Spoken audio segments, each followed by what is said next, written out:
Hi and welcome to SOUQ Sports right here on SOUQ News Television. Great weekend we have up ahead with the Wimbledon finals, Euro finals, Copa America finals. It seems like this will be a final weekend that I don't think I'm going to forget in a hurry. Welcome to the show. My name is TC Barra, and of course I do have, well, the usual suspects. That's how I like to describe them today. I'm feeling great. I'm in the mood to look for trouble. Kelvin, suspect number 001. It's actually very funny when Chooks was here. Chooks would say the eligibles. You came in and suspect on what? You're only 001. Then that's 007. License secured. GV Ofeme. Yeah, you know how it is. It's always an exhilarating moment on this show. So I can't wait for us to get kicking, batting back and forth. You know how it is. How about you? Feeling good? Feeling good. Thank God it's Friday and it's the weekend, and I'm glad to be here. It is SOUQ Sports, and we will always give you better, and tell you the business part of sport. Anything that has to do with money in sports, we are here to give it to you. Let's get the party started. Yes, indeed. It's going to be a ping-pong affair and not a ding-dong as we get into Wimbledon with Paolini becoming the first Italian female to reach the Wimbledon final. Jasmine, name of my first daughter, edged out a tearful Donna Vekic in a chilling semi-final to become the first Italian to reach the Wimbledon's women's single final. It was one of the best matches in the tournament so far. Paolini missed 2 match points and was 8-7 behind the 10-point tiebreak before recovering to clinch an incredible victory in a match that lasted 2 hours and 51 minutes, 9 minutes shy of 3 hours. It's the longest, it made the longest women's single semifinals at Wimbledon, where she won 2-6, 6-4, 7-6. And when she was reacting to this, I mean, let's just get to listen to it. Then we'll talk about her reaction and what she had to say. It was a tough match. She's playing unbelievable. She's 17 years old. She's so complete. So I was a little bit nervous before the match. I lost against her 1 month ago. So I was like, come on, you have to do better. And yeah, today I was nervous in the first set, but then ball after ball I was, getting relaxed. And I know it's tough to be relaxed in this stage, but yeah, I'm really happy that I managed to win the match at the end. Well, she did describe it as managing her resources in terms of this energy to win the match. Juve, what did you think about this particular outcome for Paolini, the young Italian? Well, it's a beautiful one in the last 25 years or thereabouts. We've never had an Italian at this level, Wimbledon, and so congratulations to the young lady. She was with, a couple of days ago, I think she was with Billie Jean King, with her mom, and so it's a great achievement. Yannick Sinner also came the first Italian to ever get to that level as well. So it's a good one with the ousting of Iga Swiatek, Coco, I mean, every other big name you would have expected. So I think it's a good one. It's going to be a major finals over the weekend, man, with the Copa America and this. And I don't really know what to expect. I just want to kick my shoes off, just take some Obiolo, just have some Kose and just chill over the weekend and enjoy the show. Nothing, man. It's going to be fun. Well, 7th seed Paolini will now face Czech 31st seed Barbora Krejcikova after she claimed a remarkable 3-6, 6-3, 6-4 comeback victory against Elena Rybakina. Rybakina was one of the favorites coming into this tournament. And with what it is now, a new name is going to be etched into the Venus Rosewater dish following Saturday's final. So we had Krejcikova fight back to stun the favorite Rybakina, and I don't know, she was full of emotions, Kelvin. Yeah. She was full of emotions, and she made salutations to a great tennis player at the end of that tournament. But then, did you see Rybakina losing out at this stage of the competition? Before I actually give answer to that, but I want first of all talk about Paolina. It's a sad one for me on the aspect of Danny. she lost. You know her story. Last month she was planning of even stop playing tennis, and because of the injury front and back, and now she finally got some wins, and now she's in the semi-finals, and now she just lost out to the young list. It was a painful one for me. Probably it's because I really wanted her to just. So Rory McIlroy. For that, man.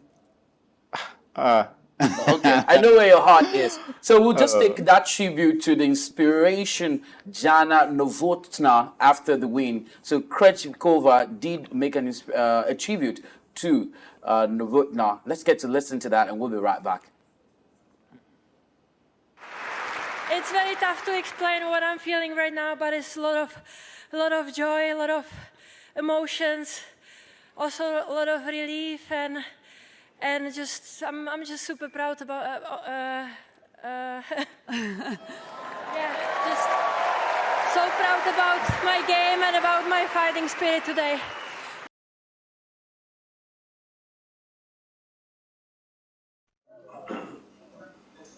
Great stuff, I'll tell you about every standard, and of course, center court is going to be serving us some really very interesting and tasty fixtures.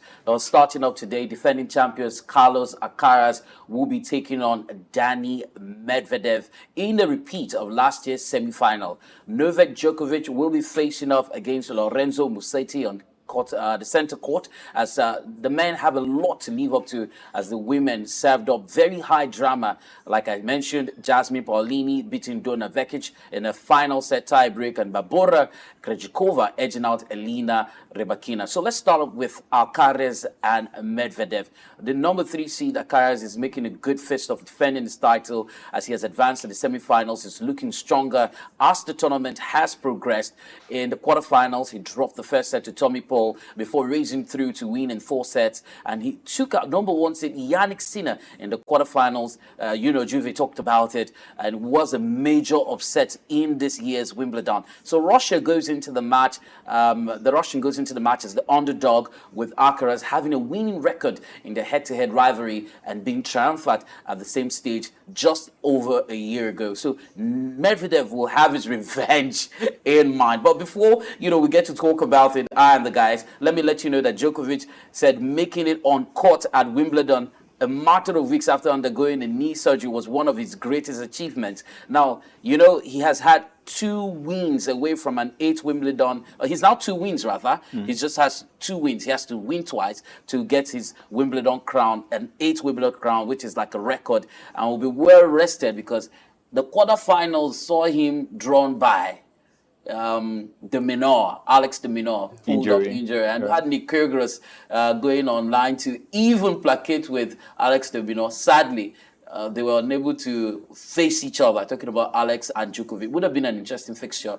And now we have Djokovic in the semi-final.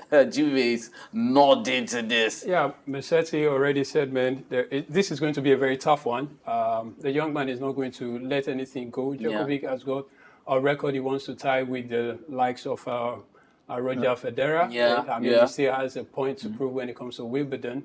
But I hope he'll be able to overcome Musetti, because the young man is not going to let off any.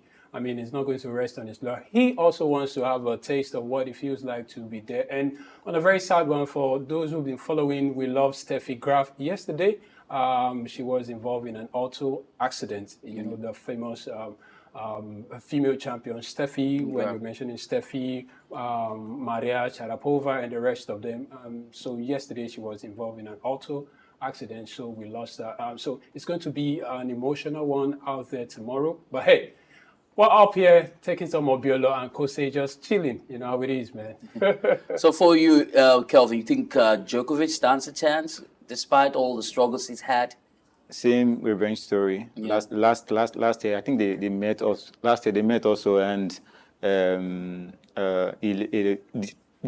lost to the young man. So it's going to be a revenge story. I see him progressing. Yeah, I see progressing. And also Medvedev is, I think we called it one time the near success syndrome. He's been very close to getting this. So I mean, it's going to be a tough one. Yeah. I mean, however you look at it, man. There's a possibility of an upset happening again. I mean, it's very the possible, same man. revenge story. Come on. Let's just make it work. Okay, so history might just be repeating itself for me here. I'm not having a deja vu. I think I just want to be forward focused right now. So we'll be moving away from tennis and Wimbledon to a sport that seems to be breaking grounds in Nigeria. And of course, if you mention Teqball, what comes to your mind? Well, this is ball played on a table. And you can play with any part of your body, not just your head or your leg. You don't go to foul if you get to, I don't know if you have to foul with your hand, but then it's really a sight to behold. And so Abia State hosted the first ever Teqball World Championship Qualifiers at the Aimba International Stadium. And that went down in the city of Aba. It commenced on the 10th of July. We'll be wrapping up on the 13th and served as a vital stepping stone for Nigerian Teqball players aiming to compete at the Teqball World Championship, which is going to be holding later this year. So we had over 10 states participating in the event, which was grouped into the qualifications and the medals game, and the competition hosted singles and double fixtures simultaneously and aims to provide Nigeria with representatives in both categories at the World Tournament, which is happening this year. So we do have the Vice President of Teqball Federation of Nigeria, Mr. Ndudim Emmanuel Edede. We're hoping that we can connect with him and have a conversation real quick. He tells me that this is catching really quickly. I really want to understand the idea. Mr. Emmanuel Ndudim, great to have you on the show today. Thank you very much. It's my pleasure.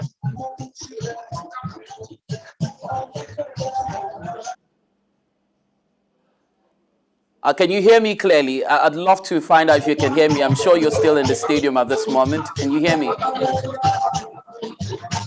Yes, I can hear you. The last game for the day. A qualification or a medal game? Okay, no, you said the medal game will be played in Aba Sports Club. We are playing we are done with the group games and the semi-finals. So today, in the men's singles, we have Abia State versus Delta State. Tomorrow, we also done with the women's singles, Abia State versus Enugu State. Tomorrow, we also done with women doubles, Ondo State versus Enugu. We also done with men's double, Delta State versus Abia State. And the last, just finished a couple of minutes ago, was the mixed double. And the finals will be between Abia State and River State. Okay, so I know I've followed your career path for a few years now. I know you were huge on grassroots football development, but then Teqball, it seems like it's becoming a huge deal. How did we get here? Oh, how many persons are interested in Teqball? And what is the revenue projection for this kind of sport? Because we know that football is huge, it's a money spinner as well as athletics, but then Teqball, is there money in Teqball? If I put it that way. Yeah, there's a lot of money in Teqball. Just recently, last month, Nigeria #1 Teqball player Victor Oyemade just returned from World Teqball Series in Vietnam, where he participated. So just like what we have in tennis, there are a lot of Teqball championship all over the world, in line with the calendar of International Federation of Teqball. So like the one that just finished in Vietnam, the prize money was $50,000. So there are a lot of them. Then the flagship of the FITEC for the year is the World Teqball Championship, which is like Teqball World Cup, which is slated for November this year. And that is the reason why we are gathered here. So Teqball for me is an emerging sport, and it is a Hungarian initiative. So it was founded in Hungary, and through the Embassy of Hungary in Nigeria. That is how we got to know about Teqball. And ever since then, we've been able, within this period of 3 years, we've been able to set up Teqball associations in 29 states of Nigeria, including FCT. Currently, We also have recognition from the Nigerian Olympic Committee, Paralympic Federation of Committee of Nigeria, and lastly, last year we got approval from the Federal Ministry of Youth and Sport Development, and we're hoping that in this coming festival, we'll complete our last first demonstration, which is before it becomes a medal sport, hopefully from the next year sports festival. So we are really doing a huge work here, owing to the fact that our president is a seasoned sports administrator, Engineer Habu Gumel. He has been supportive and ensuring that this sports will get to this height. And myself, who is the presently the vice president now, I started as a founding general secretary until February this year, when I was elevated to become the vice president. So I think there's a lot in Teqball. In fact, it's a sport we need to embrace if we really want to be getting medals in international events, because I know sooner or later it will also become an Olympic sport and it can get medals. It might interest you to know that at the African Beach Games in Tunisia, Hammamet, last year, Teqball got Nigeria 1 gold and 2 silver. We appeared in 3 categories of the events, and Nigeria athletes qualified to the finals. But unfortunately, we lost in 2 categories, got silver and 1 in the mixed doubles and got a gold. So it's a sport that needs to be encouraged. It's a sport we need a sponsorship to promote.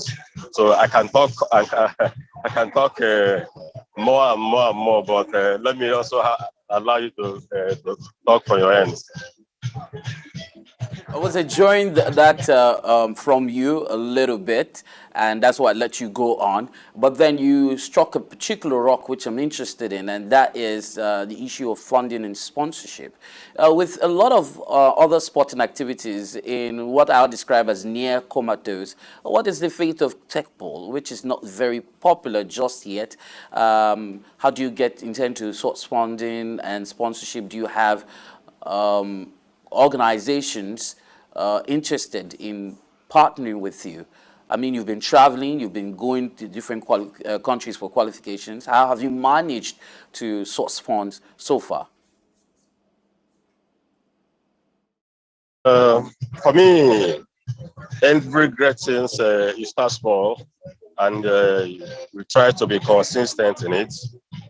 For us at the Federation, we have demonstrated that.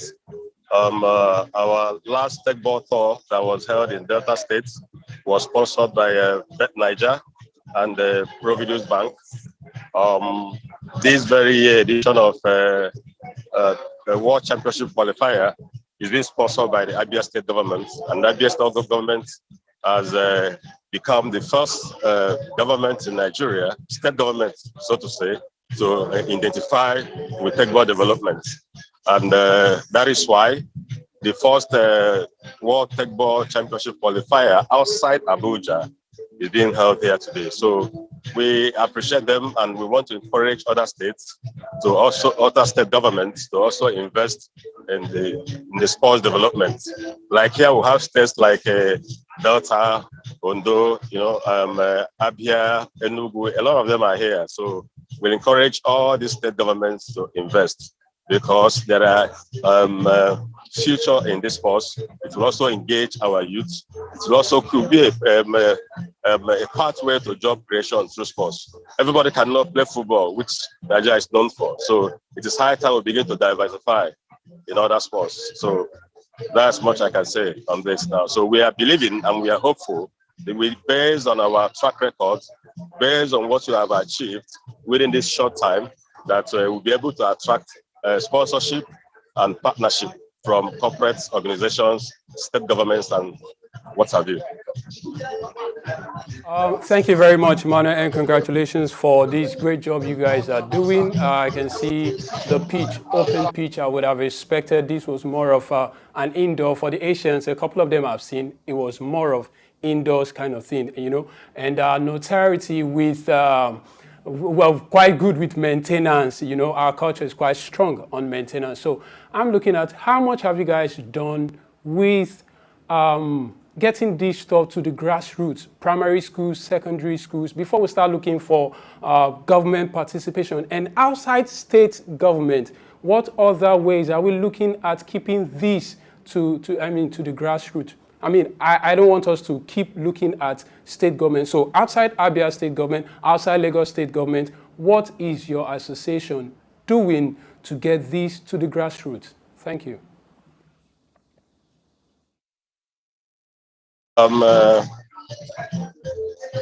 2 years ago, we donated tables free of charge to all the state associations, and we are also creating clubs, encouraging them to create as much clubs as possible. We also have our program developed at the federation, which all the states are adopting, to ensure we develop coaches, training for the coaches, training for referees, and taking the, we call it roadshow, school roadshows, taking the sports to secondary schools and tertiary institutions in Nigeria. We also have, and then we also have planned competitions. Apart from this World Championship, we're also having, we call it Teqball Tour, Nigerian series.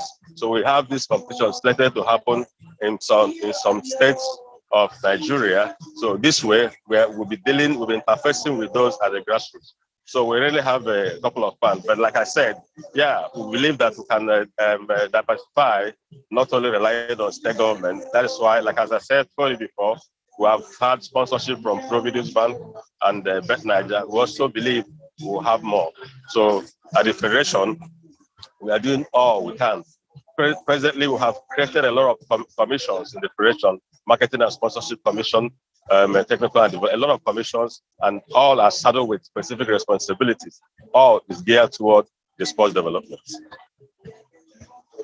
Emmanuel Edede Ndude for having a conversation with us, and hopefully you join us when this, well, we're hoping that you bring us up to speed with the development of this particular sporting activity. Yes, it might also interest you to know that the finals will be an indoor game. So because the space cannot contain as many tables as possible. Like now we are using about 6 tables. That is why we are using this Enyimba facility. But tomorrow the games have reduced for medal games. So we're gonna use 1 table and it become an indoor game for tomorrow finals. And I promise you it's gonna be explosive and interesting, because there you will see the best of the athletes. Because I think the boys have been separated from the men have been separated from the boys. We'll let you go. Thank you so much for having time to have that conversation with us. And then we will be moving on right now to cycling.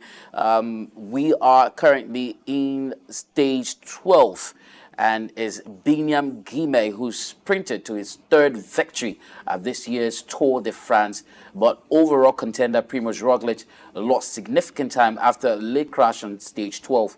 The 203.6 kilometers route from Aurillac to Villeneuve-sur-Lot offered one of the few remaining opportunities for a bunch sprint, assuming the sprinters' teams could control any potential breakaway. Now, our big guy, Tadej Pogačar, retained the leader's yellow jersey and remained 1 minute 6 seconds ahead of Remco Evenepoel, with defending champion Jonas Vingegaard a further 8 seconds behind. But podium contender Roglic, who finished with a ripped jersey and bloodied shoulder, dropped from the 4th to the 6th in the general classification after he lost 2 minutes to 27 seconds on the leaders after being caught up in a late crash. From cycling, real quick, would scan and dash away to golf. Let's see if we can bring Rory McIlroy into the mix as he rebounded from the US Open heartbreak by starting his Scottish Open title defense in an imposing fashion before Justice Thomas surged into the lead with a blemish-free 62. Now, the former world #1 Thomas, sporting a pair of tartan trousers, said a sub-60 round had been in his thoughts after he covered the first 13 holes in 8 under. The American, who was among the latest starters during the 13-foot putt for an opening birdie, then reeled up 4 in a row from the 5th to reach the turn in 30. McIlroy. Last time we were on the show, Julie, you talked about him. And here we are, this Open, and trying to see if he could bring himself into the mix. I'm expecting so much. He's not perturbed about what people are saying right now. I mean, after the loss, and so I think he's going in with his head leveled, and I'm expecting so much from him. There's so much controversy around, but hey, we're expecting so much from him. The game is really interesting. I think the weekend is going to be fun for everybody who's been following golf and all that. So it's a great one. Rory is doing good right now, so I'm happy for him. He's bouncing back. I will expect nothing but the best from him. Kelvin, just before, I know you want to weigh in at that, but let me just juxtapose this particular issue making the rounds, and that is the fact that the United States will be needing a captain for the Riders' Cup. Yeah. And none other than Keegan Bradley has been appointed. But McIlroy said he is in disbelief. He's expressing disbelief that Keegan will be appointed. And now he says it would absolutely not be possible to combine the role with playing on the team. But then Bradley, yes, was a surprise choice to lead the Americans at the Bethpage Black in September 2025 after the 15-time major champion Tiger Woods turned down the captaincy. McIlroy said he was told the appointment by Europe skipper Luke Donald at a dinner this week, and that was also attended by the 2023 Ryder Cup teammates Tyrrell Hatton, Tommy Fleetwood, Shane Lowry, Nikolai Højgaard, and of course Bradley is very young, 38. And will be the youngest United States captain since, what do you call it, 1963 or so? Oh, well, the fact that Tiger Woods opted out of the stuff was a major concern. He was also given the fact that, man, he's got other things on his plate, and doing this right now will be rather too much for him to undo. Hey, one would have expected, well, I think it's just a turn for the book. We need something quite different. It would have been Rory, it would have been anybody else. But then Rory is also going to be playing. If you know the issue for Rory, he's saying you can't combine the playing and the captaincy. Yeah, probably they should have looked at. But hey, I wouldn't know what made them settle for this kind of decision. But we just hope everybody brings in the best, and let's see what happens for the nation rather than our individual views about things. You know. Well, Kelvin is someone who knows how to combine a lot of things together. Can you tell us how we can put... Come on! Do you do one thing? For sometimes. No, but not all the time. Not all the time. Sometimes, but you know, being a captain is and also playing the game. Huge responsibility. Come on, it's going to be a very tough one. But congratulations to him and for McIlroy. I you know, starting when it comes to golf, starting well matters a lot. Yeah. Because we've seen cases where you start poorly and it affects you at the end of the tournament, before the end of the tournament. But when you start well, and even when you start having issues at the end of the tournament, your good start can actually elevate you, or can actually push you up at the end of before the end of the tournament. Well, Bradley is 19th in the ranking in the world, and men, well, we're hoping he has to bet. That's one of his concerns. I mean, you're giving to 19th, and in the tradition of the game, you would have expected someone far, but I mean, with even wealth of experience to bringing these guys together. Yeah. I don't want to. I will just stay out of the leading is going to be very tough for him. So 2025 is going to be a very busy year. Very busy year in Formula One. Everyone's foot is going to be on the gas pedal or the throttle. How would you describe it? Which would you rather call it? The gas pedal or the throttle? The gas pedal. How about you, Kelvin? I give it to the throttle. The throttle. So we're going to be throttling hard in 2025 as Formula One and the FIA have announced the venues that will host the Formula One sprint events during the 2025 season. 6 circuits set to play host to the 100 kilometers dash next season.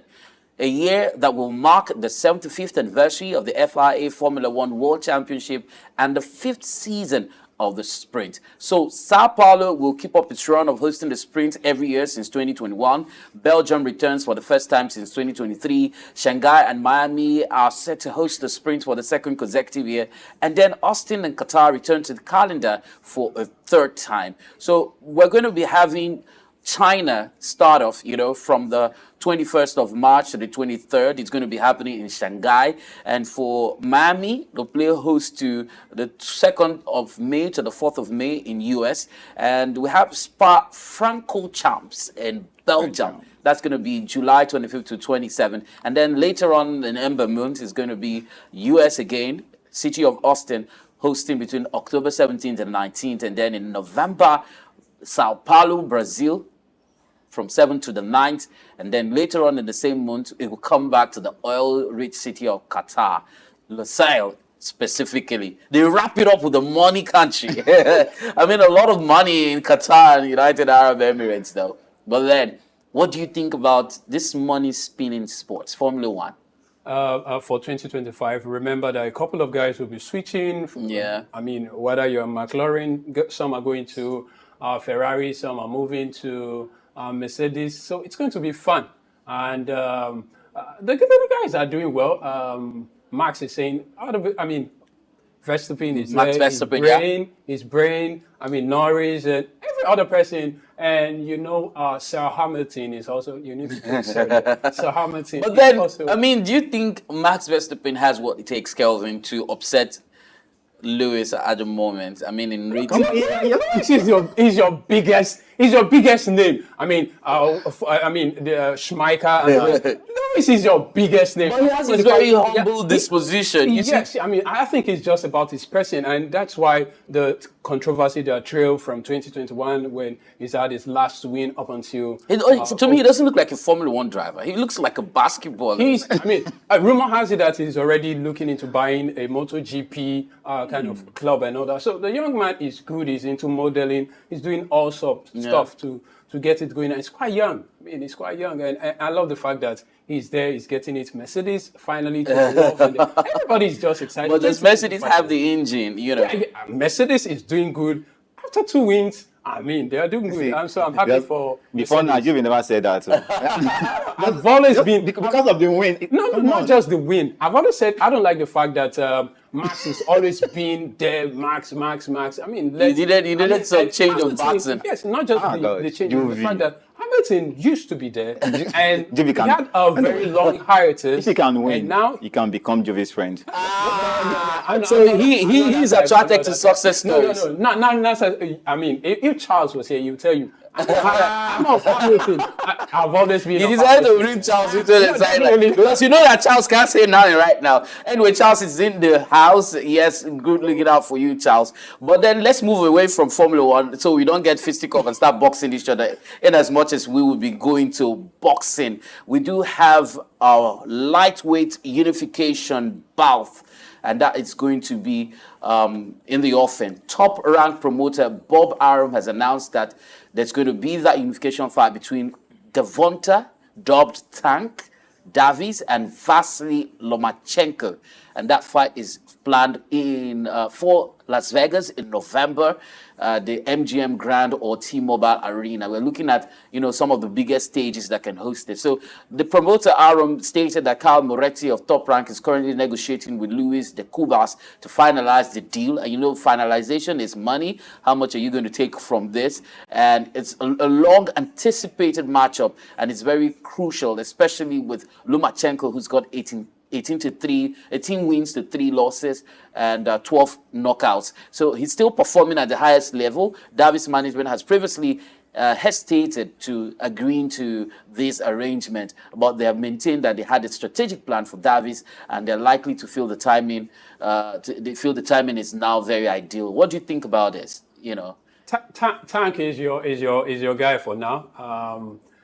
12 knockouts. The fact, if you saw the last one, Martin, the way he took him out was just incredible. It was beautiful. He did the old backflip. And if you've seen the energy of this man, Tyson was saying, man, this guy is just a rebirth of every other thing. So it's an amalgamation. Allow me to use that word. It's an amalgamation of different talents, and it's clinical in its delivery of the punches. And when it comes close to you, you're out of it. So it's going to be a very beautiful fight. I wish I was there physically, but Las Vegas, Nevada, that is plenty money. So gambling is going on. But what happens in Las Vegas? Stay in Las Vegas. All right, so we'll move away from Las Vegas so we don't commit no sin and tell you that one man has been put on the spot for sin he's committed, and that's Kenyan marathon runner Lawrence Cherono. He's been given a 7-year ban for breaching anti-doping rules. Say no to doping. Can we do that? Say no to doping. No, ladies, we don't. Say no to doping. Man. So the 35-year-old was given 4 years for testing positive for a banned substance plus 4 more for tampering or attempting to mislead investigation. You commit a crime and you're trying to go down and remove their mind. I mean, like, who does that? It's a shameful one. It's a shameful one. Crazy. But then, reduced by 1 year for early admission and acceptance of the sanction, Cherono was provisionally suspended back then in July 2022 when he tested positive for heart medication tramatazidine, which is, called TMZ for short. And now this ban has been backdated to his initial suspension, meaning Cherono will not be able to compete until 2029. The former Boston and Chicago Marathon winner initially blamed the positive test to an injection given to him by a doctor to treat stomach pain. Cherono then changed his story, blaming a mix-up with his wife's medication. You guys put your drugs in the same container. Who does that? When you catch them like this, they find a way to like just, catfish. Come on, they find a way to just like catfish. pin it on someone else Say or catfish. something. Come on. Honor is disgraceful. I would have advised him he retired. I mean, just Yes, do it. I mean, just 2029. Do you see him coming back into the game? he might go, Definitely, man. definitely. Is it 20? Right? 2029. How old is he? Is it 20 years? Is it 19? It's not. Come on. No matter how 7. old you are or how young you are, I feel when you're away, if you've had that much hiatus, it might be difficult for you to get your head back in the game, especially if you've not been competitive. Yeah. So it might be difficult for you to get, even if you're able to get back, but to get back to that level where you are or where you were, it will be difficult for me. Yeah. Oh, well. But this is basically disgraceful. He should just retire, honor to his family. Open up a shop or something. And go sell drugs since you're already into drugs. I mean, go sell drugs. Come on. I mean, drugs. I mean, I'm saying medicine. Medicine. NAFDAC, medicine. Athletes are turning to science to give them a clearer picture of how to avoid smog. Now, that's like an air situation, blackness of the air going on. So air quality sensors have been installed in sports facilities in 6 countries across Africa, with the data being used by coaches drawing up training schedules and event organizers looking to keep competitors safe. Now, the sensors have been installed in stadiums and training centers in Cameroon, Ethiopia, Kenya, Senegal, Tanzania, and Zambia. The data has largely been used to help runners and the coaches adapt their training, with readings showing increased levels of particularly, matter level in the morning and also sometimes late in the evening. So it is been crazy when you look in the sky. At some point in the city of Port Harcourt, Nigeria, we had SOUQ all over the treasure base of the nation. And that's as a result of, oil activities, drilling, mining, and all of that. Smuggling. Having a detrimental effect on the environment. And in keeping with, conservation of the environment, you realize they stop certain activities. Yeah. But then, if you, instead of dying off or losing out to competition, you adapt. Now, the question is, look at all of the African countries mentioned, even Cameroon, backyard neighbor to Nigeria. And then you find out that Nigerian athletes don't even have good timers. Stopwatches, running shoes with spikes, proper or, facilities to train. Yeah, and then we have top athletes like Toby Amusan, and the rest of them. Where are they? Where are they training? My big concern with the Teqball and all that, you go to Eyimba. So when the league comes up, where would you be having this stuff? So we need to get our house really in order, get our acts together, and if we want to do it, let's do it. Hungary, yes, we need some money, but hey, we need to start with the infrastructure. Let's get infrastructure in place and all that. We can start talking these things, man. Who is producing what in Nigeria? We still bring everything in. It's a major challenge. Glad to know you're still tuning to SOUQ Sports right here on SOUQ News Television. I am TC Barra. I still have the usual suspects. less one. Another suspect in the building, Charles, making his appearance after a long time on the sidelines. I mean, what knock did you pick? A knee injury? A collarbone shift? So we actually loan him out. Full body injury. We loan him out. We loan him out. We loan him out. Well, glad to have you back, and it's great to have you in the mix. Let's let you know that this weekend, Argentina will be facing a perennial enemy in Colombia, as fans are looking to watch the Sunday's Copa America final between Argentina and Colombia in person. But then they will have to rake out, cough out, produce $2,000 or more to do so, according to multiple ticketing services on the secondary market, paying more than 9 times the cost of soccer tournaments' average ticket price. Now, the hype around the game is fueled by the chance that Argentine and legendary captain Lionel Messi will win a 3rd straight major tournament, while Colombia, on the other hand, comes into the game unbeaten in their last 28 games, which is more like the longest streak they've had. Charles, what do you make out of this? Lionel Messi, comparisons going on and up and down? Lionel Messi, big. So is that why price of tickets? That is why price of tickets. And come on. I think it's also the black market, because people purchase these tickets early, then resale. They make it more expensive for others to buy, and thereby making profit. I mean, 9 times. That's like triple inflation time. Come on. You get it? It's outrageous. But then everybody wants to see the GOAT play. Everybody wants to see Messi. The chances that they are going to, have an opportunity to see, one of the greatest players of all time, grace the field. But then, what's your prediction? It's a tough one, because Colombia are unbeaten in the tournament. And no pushovers. No pushovers for them. No spill into extra time or penalties. We see that they're a strong side. They're very defensively grilled, and they know how to stay on track. Well, it's going to be a tough test for the Argentines and Messi. We're going to final words. We're going to be counting on individual brilliance to see them over the line. But we can see that he was off and on during the course of the tournament. But my final take for that game, I think it will be a draw, and they'll have to head to an extra time. May I see an offset? From Colombia. Yeah, I see an upset from Colombia. It's going to be a tough one, like you said, but if you see how the Colombians started and so far and how they've been going, I think they play more. They might not really have the stars, but the few ones they have, the players, the team, they play. I think that's why they have gone far. So I think I see an upset happening. All right, from the Americas to Euro. The question I'm sure you might have is, why isn't there a 3rd place playoff at the Euro 2024? Probably would have been expecting France to have played the 3rd position, but then there won't be a 3rd place playoff. However, the losing semi-finalists following other eliminated teams have gone straight out of the tournament. UEFA decided to scrap the 3rd place playoff games for the European Championship as far back as 1980. And so that year, So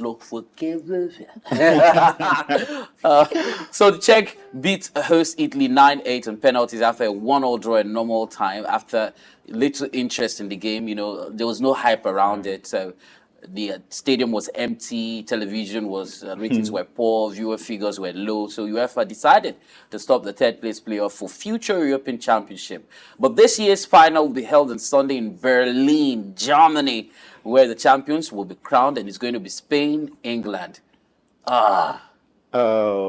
Cancelling 3rd place playoff since 1980. Football has changed. Spain, England. Football has changed. Come on, they should actually bring it back. My opinion. Spain, England. The game is ending 1-0. For who? Top picks. 1-0. Game ending 1-0. The game is ending 1-0, but I would actually want England to win. For me, I want England to win, but I'll talk what is on your mind. Next. I give it to England.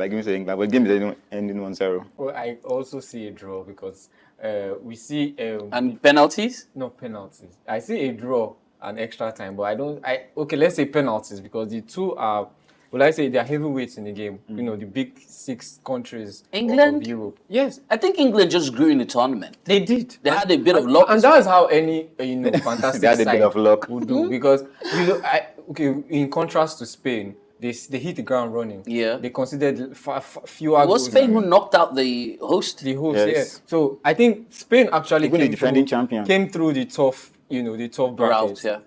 And England have, we have always criticized their movement, we have criticized how The selection their and their gameplay, game, selection, yeah. the hype around media and how they have played. It's also, I would say it also affected their game and pushed them to where they are now. Even though we say in comparison to Spain, they had a much more easier route. But it's a game of two heavyweights. And they say when two giants, and they say when two elephants fight. That Berlin Stadium will not suffer. It's suffer because I expect an exciting game, but I still see Spain will edge this one because of the masterclass. So which of the games will you be seeing? The Copa America? Well, Copa America might just be a little bit earlier. I think Spain, because they deserve it. I mean, look at what they. Are you saying they deserve No, it? Gary because of Southgate their will edge game? his name in history if he's able to win this against and secure his But job. that's the bias because are you saying Southgate has really done well. Of all the English managers I know, he has been the one that's taken back-to-back finals in the Euro, Semi-finals the last time. World Cup. No, he got to the final when they hosted. No, I'm talking about the. So I think yes, World Cup. he needs to go. He needs to bow out if he's going to bow. He needs to bow out in grace. But Let's wrap this up. I think Spain for me. Yeah. Well, you are giving to Spain because you think they deserve it more than England. Yeah. Now you're going to go into an argument. I watch football. I don't watch. We're moving away from Euros. The Nigerian Football Federation is set to organize a CAPC coaching course for women. The first ever CAPC coaching course organized by the Nigerian Football Federation exclusively for women and will run from the 15th to the 25th of July at the NFF FIFA Technical Center, going down inside the MKO Abiola National Stadium, Abuja. And yes, we hear that they've given some preference to former female players and all of that. And so from there, we will move real quickly because we are practically running out of time, and to look at some stories as regards players who are moving from one club to the other. But before that, let me let you know that the Super Falcons camp is ready. It is gearing up and ahead of the Olympics, which is starting in a couple of days. The camp is filled up with players. But then Arsenal have agreed on a season-long loan deal with an obligation to buy off 7.5 million with Lazio for Nuno Tavares. The Portuguese international is expected to complete his move to Italy next week. Edu and Mikel Arteta have a concrete plan this summer, and it's now on the way. What do you think about that move? Well, Tavares is one of those players that fell out of favor with Mikel Arteta and the project that they are building, because they wanted a more physical defensive midfielder in their side, and that's why they went for Declan Rice. So Tavares is an opportunity for him to show himself. Lazio is an emerging with a coach of, what's his name? I forget his name now, but I think he has a place in that team, and he can really show the world what he's capable of. All right, and rumor has it the FA wants England boss Gary Southgate to stay on his job. The United States and Germany want former Liverpool manager Jurgen Klopp and Bayern Munich defender Matic de Ligt is keen to join Manchester United. The United States have made former Liverpool manager Jurgen Klopp their top candidate to replace Greg Berhalter. That's some of the stories making the rounds. But Klopp is not interested in United States role, as we hear, and would like to break from management. Klopp is also wanted by his native Germany team, and some other stories making the round. Al Ittihad are closing in on Aston Villa's 25-year-old France winger Moussa Diaby. They're also in talks with Manchester United's 32-year-old Brazil midfielder Casemiro. Bayern Munich's 24-year-old Netherlands defender Matthijs de Ligt wants to join Manchester United, and Bayern wants 50 million euros for de Ligt.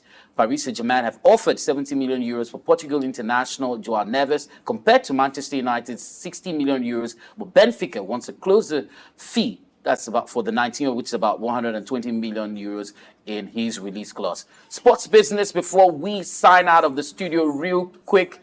Right now on the show, we'll be wrapping up with sports business. And of course, yes, it's been a great time. But then why would we run away without talking about money? Market slump and has weakened the weak yen has shrunk Euro's rights value in Japan. So Japan pay television broadcaster WOW and streaming platform Abema secured a non-exclusive rights for the ongoing UEFA European Championship at a fraction of the fee for the previous tournament. Now, we hear reports that TGI Sports, the tech-led sports media and marketing agency, part owned by Brewing Capital, has tightened its grip on the virtual advertising sector in a deal to acquire leading technology provider Supernor. Supernor is the developer of a software-based Supernor Air Virtual Advising Pro that allows sports right holders to authentically overlay TV visible signage on aesthetic or LED pitch-side advertising boards. That's going to enable them sell the same inventory multiple times. So one more before we run out of the studio. Roadsay ECB deal includes county championship title rights. So according to report, pension insurance specialist Roadsay will take over cricket's county championship title sponsorship rights from 2025. Money without sport, sports without money doesn't make sense sometimes. Yeah. It shouldn't make sense. I mean, a lot of people put their life into this, Yeah. put their career, and hopefully make money from it. So it should make sense with money. All right, guys. So I wouldn't be asking you to put your money on any team this weekend, but thank you for putting your money where your mouth is, and which is on the show.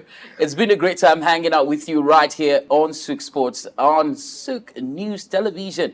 And I did have Juvie earlier on. He had to, be substituted for Charles, who came on the show. And of course, I did have Kelvin to my right. It's been great hanging out with you guys on the show.